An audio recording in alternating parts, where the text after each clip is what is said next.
नमस्कार, मैं मोहम्मद आसिफ और आप देख रहे हैं एसपीएन 9 न्यूज़। एसपीएन 9 न्यूज़ में आज आप दर्शकों को बताने वाला हूं कि स्मृति ईरानी जो केंद्रीय मंत्री हैं और सोनिया गांधी जो कांग्रेस के अध्यक्ष हैं, इन दोनों की लड़ाई क्या अब ख़त्म हो गई है?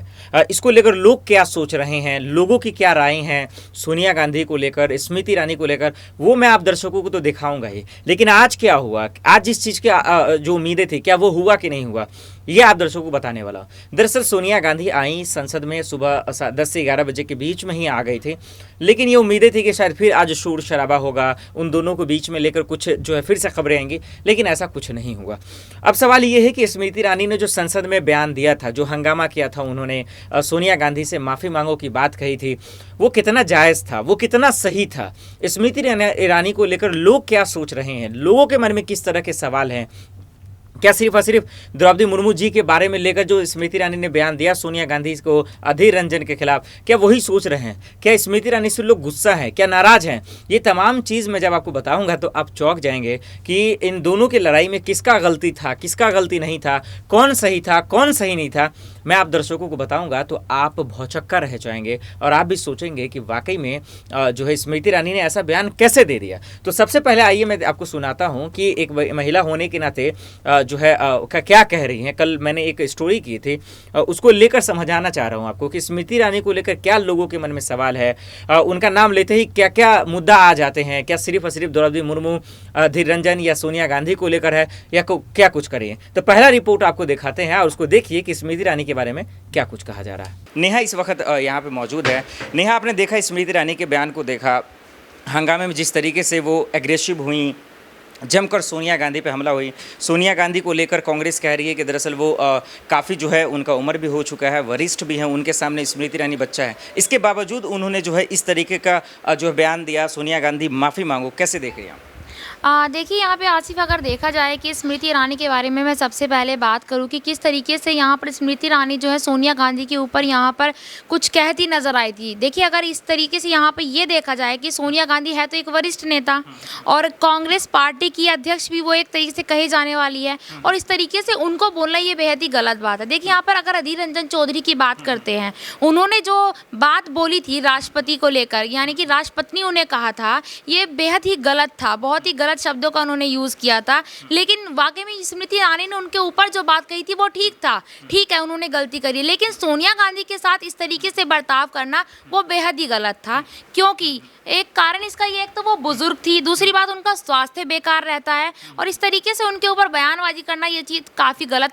स्मृति ईरानी आप कह रही हैं गलत है, लेकिन बीजेपी वाले को क्यों नहीं लग रहा कि वो गलत है? वो तो कह रहे हैं कि सही कह रही है, देश के राष्ट्रपति का अपमान किसी भी सूरत में बर्दाश्त नहीं करेंगे। देखिए, बीजेपी की बात तो आप यहाँ बिल्कुल भी ना करें। यहाँ अगर वो सीन याद दिला दिया जाए कि जिस दिन स्मृति ईरानी यहाँ सिलेंडर के पैसों को लेकर, गैस सिलेंडर जो है, सड़कों पर उतर आती थी, लेकिन आज क्यों नहीं उतर रही है वो सड़कों? कांग्रेस वाले आज क्यों नहीं उतर रहे हैं? लेकिन यहाँ पर आप देखिए ना, उस टाइम तो कांग्रेस वाले क्यों नहीं उतर रहे हैं? देखिए, कांग्रेस वाले किसने बोला यहाँ महंगाई को लेकर नहीं उतर रहे हैं? बताइए, महंगाई, बेरोजगारी और कितने सोशल मीडिया तक प्रदर्शन कहाँ हो रहा है, प्रोटेस्ट कहाँ हो रहा है? किसने आपको कहा कि प्रदर्शन नहीं हो रहा है? बताइए, यहाँ पे जिस दिन ईडी वाली बात हुई थी सोनिया गांधी को लेकर, उस दिन सारे कांग्रेस कार्यकर्ता लोग कहाँ है? बीजेपी यही तो कह रही है कि अगर महंगाई से लोग परेशान हो रहे हैं तो भाई सड़कों पे आइए ना, लोगों में तो नहीं दिख रही है नाराजगी। तो देखिए, यहाँ पर वही बात हो गई ना आसिफ की, लोग तो सामने आते ही नहीं है। अब यहाँ पर चुनाव की बात अगर आती है, चुनाव में बोलते हैं कि हम बीजेपी को वोट नहीं देंगे, लेकिन फिर भी बीजेपी जीत जाती है, तो यहाँ पे लोगों की कमी है। ईवीएम का मतलब ईवीएम पे आ गया। ईवीएम वाली इसमें बात नहीं है, जनता की कमी है। जनता अगर कमियों को आगे तो जनता ही गलत हो गई। बिल्कुल, जनता,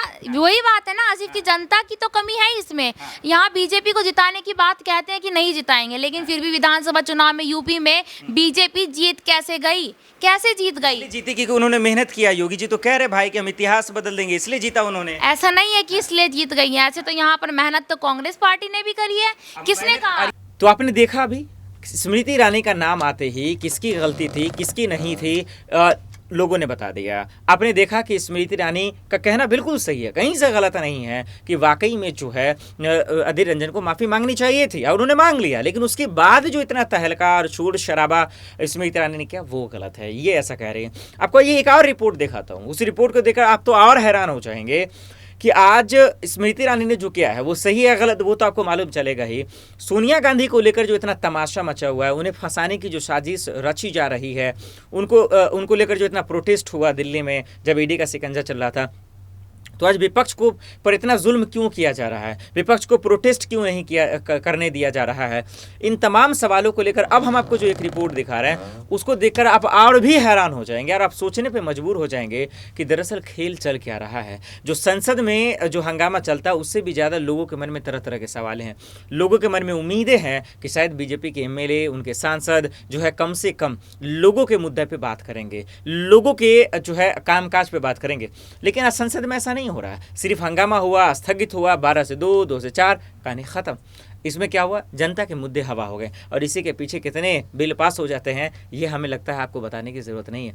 आइए आप दर्शकों को सुनाते हैं, वो बयान दिखाते हैं। अब दिखाते हैं आपको कि स्मृति ईरानी क्या माफ़ी मांगेंगी, क्या सोनिया गांधी माफ़ी मांगेंगी, इन दोनों ने क्या वाकई, इन दोनों की लड़ाई में क्या स्मृति ईरानी भावना में कुछ ज़्यादा बग गई, क्या द्रौपदी मुर्मू जी का उन्होंने भी अपमान कर दिया, हाँ या ना। अब ये रिपोर्ट जब मैं आपको दिखाऊंगा तो आप हैरान रह जाएंगे और आपको भी लगेगा वाकई में आज ये क्या हो रहा है। आइए आपको रिपोर्ट दिखाते हैं कि दरअसल वो अब स्मृति ईरानी के बारे में क्या कुछ कह रहा है। आमिर मेरे साथ इस वक्त मौजूद है। आमिर, कैसे देख रहे हैं स्मृति ईरानी के बयान को लेकर, जो इतना शोर शराबा हंगामा हुआ, कैसे देख रहे हैं आप? जहाँ तक स्मृति ईरानी अपनी जगह पे सही है, वो कि अधीर रंजन चौधरी ठीक है और ज़ुबान फिसल गई, बाद में उन्होंने माफ़ी मांग लिया, गलती तो की थी उन्होंने, ठीक है, लेकिन स्मृति ईरानी ने भी सेम गलती की। पहली गलती की सोनिया गांधी के ऊपर, वो उन्होंने वॉर किया।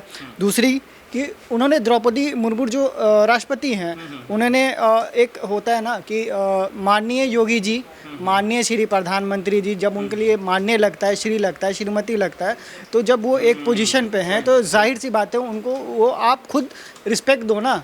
दूसरा ने अनरिस्पेक्ट किया, आपने उन पे सवाल उठा दिया, आप खुद वही काम कर रहे हो, ठीक है। लेकिन बीजेपी वाले को बुरा क्यों नहीं लग रहा, वो तो साथ दे रहे हैं कि स्मृति ईरानी एकदम सही किया क्योंकि देश के राष्ट्रपति का जो है अपमान बर्दाश्त नहीं करेंगे, वो भी तो आग बबूला हो रहे हैं। देखिए बात ऐसी है ना कि हमारे देश के लोगों को ना ये पार्टी वाले ऐसी बेवकूफ़ बनाते हैं ये बोल के कि हम जनता के लिए हैं, लेकिन सच पूछो आप तो ये आप भी जानते हो, मैं भी जानता हूँ कि कोई भी नेता, एमएलए हो, एमपी हो या एक मुख्यमंत्री भी है ना, वो अपनी पार्टी के लिए काम करता है भाई, जनता के लिए काम नहीं करता। यानी कि हाँ। स्मृति ईरानी के मैं एक एग्जांपल देता हूँ, उसके बाद मैं ज्योतिरादित्य सिंधिया का एग्जांपल देता हूँ।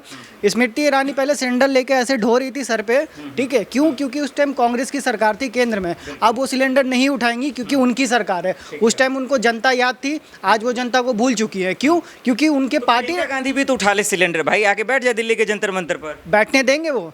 क्यों नहीं बैठने देंगे, प्रोटेस्ट क्यों नहीं करेंगे? बैठाओ आप, कल उठा के ले जाएंगे पुलिस वाले। तो बोलिए जेल में जाने से डर रहे हैं? जेल में जाने से क्या डर रहे हैं, उनको डिटेन किया जाएगा। कांग्रेस के राज में बीजेपी सरकार में, कांग्रेस के राज में बीजेपी के नेता गए कि नहीं जेल? गए, बिल्कुल गए हैं। हाँ, फिर? लेकिन अभी जो रेशियो चल रहा है ना, अभी के हिसाब से, अनुमान के हिसाब से आप देखो तो कांग्रेस के राज में अगर 30% हो रहा था ये चीज़ें, तो अभी के टाइम पे 70% हो गई हैं ये सारी चीज़ें। अभी ईडी का दौर चल रहा है, हर जगह ईडी छापा मार रही है, हर जगह। अब वो खासकर ऑपोजिशन के ऊपर, आज कांग्रेस के 3 एमएलए झारखंड में पकड़ा है, वो बहुत ज़्यादा हैवी कैश के साथ, ठीक है। ममता बनर्जी के पार्टी के वो पार्थ चटर्जी वैसे पकड़ा है। अभी ईडी संजय राउत के ऊपर वैसी कार्रवाई कर रही है। एक सिंगल आप बीजेपी का कोई भी नेता एमएलए एमपी को बता दो जिन पे ईडी कार्रवाई कर रही होगी। तो मतलब आपको लग रहा है कि ये जो है दुरुपयोग किया जा रहा है? बिल्कुल दुरुपयोग किया जा रहा है। तो बीजेपी को इससे फायदा क्या होगा? क्या विपक्ष को बर्बाद करने के लिए ऐसा किया जा रहा है? देखिए जाहिर सी बात है, मैं एक सीधा सा उदाहरण देता हूँ। घर में 4 भाई हैं, ठीक है, अगर चारों मजबूत रहेंगे ना तो घर पे चारों का कब्जा होगा। अगर 3 को कमज़ोर किया जाएगा तो 1 का कब्जा रहेगा। सेम वही स्ट्रेटेजी है। अगर अपोजिशन कमज़ोर है, आने वाले 20 साल, अमित शाह ऐसे ही नहीं बोल देते कि हम 50 साल सरकार चलाएंगे।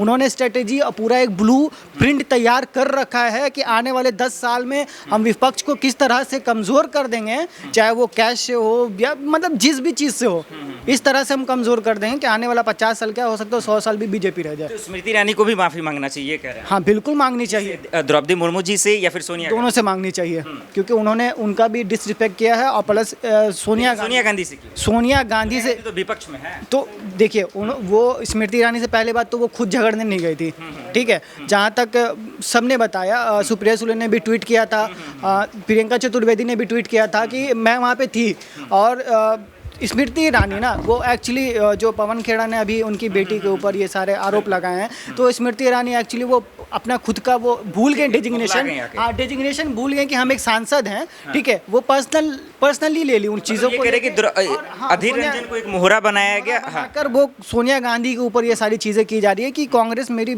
बेटी या मेरी फैमिली पे कैसे आ गई, हम तो भाई मतलब हम हैं, क्योंकि एक चीज, अच्छा ठीक है, इस टॉपिक को छोड़ दीजिए आमिर। आमिर नहीं, एक सवाल आमिर से मैं ये जानना चाह रहा हूँ, इतनी तकलीफ क्यों है बीजेपी से? भाई देश वाला कह रहा है देश विश्व गुरु बन रहा है, देश तरक्की कर रहा है, बीजेपी से इतनी परेशानी क्यों है उनकी सरकार से? देखिए परेशानी सबको है, सबको नहीं, आपको है। हाँ मुझे भी है, हाँ। मैं पर्सनली बोलूँ तो मुझे भी है, और जहाँ तक मैं जब फील्ड में भी निकलता हूँ, रास्ते में भी होता हूँ, तो मैं 10 लोग से मिलता हूँ, तो 10 में से 7 लोग ऐसे मिलते हैं, चाहे वो ठेले वाले हों जहाँ मैं ऑफिस के बाद बाहर खाता हूँ, ठीक है, या मेट्रो में हो या बस में या ऑटो में हूँ, ठीक है, मेरे को 10 लोग मिलते हैं, 10 में से 7 लोग हमेशा उसके बारे में गलत ही बोलते हैं कि उन्होंने बिल्कुल मतलब जीना आराम कर रखा है, एक आम इंसान का मतलब उन्होंने सोचा ही नहीं, हर तरीके से हर मुद्दे पे नाकाम है। तो आपने देखा दोनों बयानों को, आपने देखा दोनों रिपोर्ट्स को, और आप देखकर समझ गए होंगे कि वाकई में दरअसल ये मुद्दा था ही नहीं।